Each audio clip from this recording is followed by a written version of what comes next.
KPSC ಅಕ್ರಮಕ್ಕೆ ಸಂಬಂಧಿಸಿದಂತೆ ನಿನ್ನೆ IAS ಅಧಿಕಾರಿ ಜ್ಞಾನೇಂದ್ರ ಅವರ ಮನೆಯ ಮೇಲೆ ಇಡಿ ಅಧಿಕಾರಿಗಳು ದಾಳಿ ಮಾಡಿದ್ದಾರೆ. ಸುಮಾರು 9 ಗಂಟೆ ಅವರ ಮನೆಯಲ್ಲಿ ಪರಿಶೀಲನೆ ಮಾಡಿದ್ದಾರೆ. ಜಯಮಹಲ್ ಸಮೀಪ ಇರುವಂತ ಮನೆಯ ಮೇಲೆ ದಾಳಿ ಮಾಡಿ,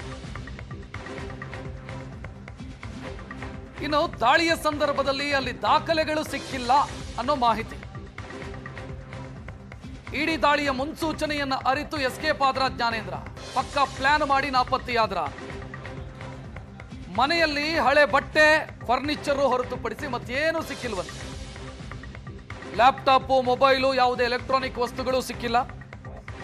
ಮಹಜರು ಪ್ರಕ್ರಿಯೆ ಮಾಡಿ ಬರಿಗೈಯಲ್ಲಿ ವಾಪಸ್ಸಾಗಿದ್ದಾರೆ ಇಡಿ ಅಧಿಕಾರಿಗಳು.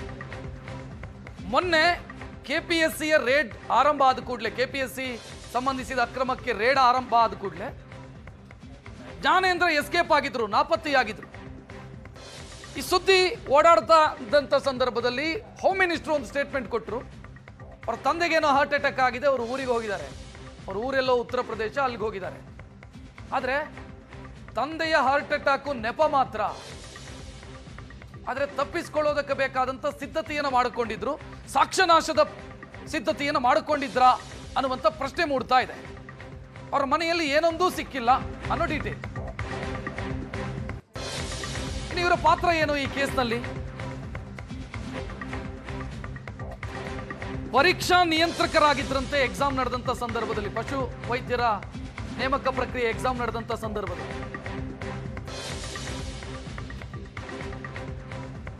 ಜಯಮಹಲ್ನಲ್ಲಿರುವಂತ ಜ್ಞಾನೇಂದ್ರ ಅವರ ಮನೆಗೆ ನಿನ್ನೆ ಇಡಿ ಅಧಿಕಾರಿಗಳು ಎಂಟ್ರಿ ಕೊಡೋ ಸಂದರ್ಭದಲ್ಲಿ ಅಲ್ಲಿನ ಸೆಕ್ಯೂರಿಟಿ ಗಾರ್ಡ್ ತಡೆದು ನಿಲ್ಲಿಸ್ತಿದ್ದಂತೆ. ಬಿಡೋದಕ್ಕಾಗಲ್ಲ ಅಂತ ಇಡಿ ಅಧಿಕಾರಿಗಳು ಹೆದರಿಸಿದ್ದಾರೆ. ಕೇಸ್ ಹಾಕ್ಬಿಡ್ತೀವಿ ನಿನ್ನ ಮೇಲೆ. ಕೊನೆಗೆ ಸೆಕ್ಯೂರಿಟಿ ಗಾರ್ಡ್ ಬಿಟ್ಟಿದ್ದಾನೆ ಮನೆಯೊಳಗೆ ಹೋಗಿ ನೋಡಿದ್ರೆ ಏನೂ ಇರಲಿಲ್ಲ.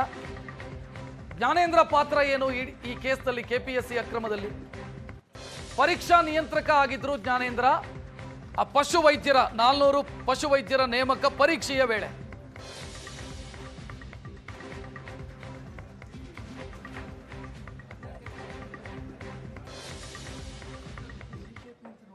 ಇನ್ನು ಈ ರೇಡಿಗೆ ಸಂಬಂಧಿಸಿದಂತೆ ಸಚಿವ ಪ್ರಿಯಾಂಕ್ ಖರ್ಗೆ ಮಾತನಾಡಿದ್ದಾರೆ.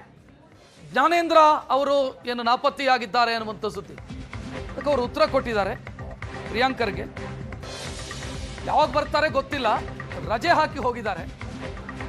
ಯಾರು ಉಪ್ಪು ತಿಂದಿದ್ದಾರೋ ಅವ್ರು ನೀರು ಕುಡಿಬೇಕು. ಕೆಪಿಎಸ್ಸಿ ಅಧ್ಯಕ್ಷ, ಐಎಎಸ್ ಅಧಿಕಾರಿ ಯಾರೇ ಇದ್ರು ಕಾನೂನಿನಿಂದ ಮೇಲಲ್ಲ ಅವರು. ಪ್ರಿಯಾಂಕ್ ಖರ್ಗೆ ಅವರ ರಿಯಾಕ್ಷನ್.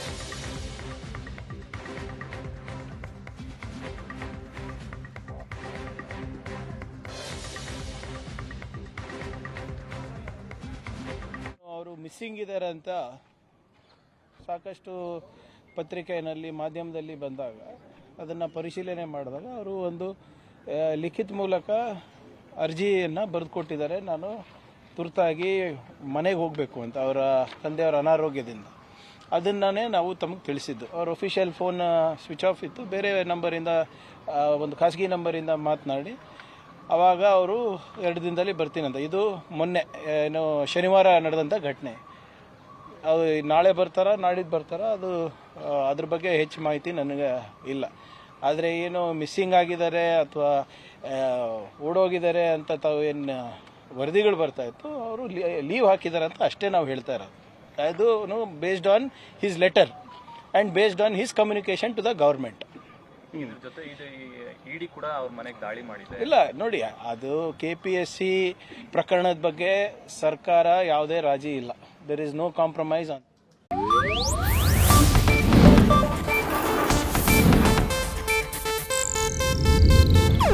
ಇದು ಏಷ್ಯಾನೆಟ್ ನ್ಯೂಸ್ ನೆಟ್ವರ್ಕ್ ಪ್ರಸ್ತುತಿ.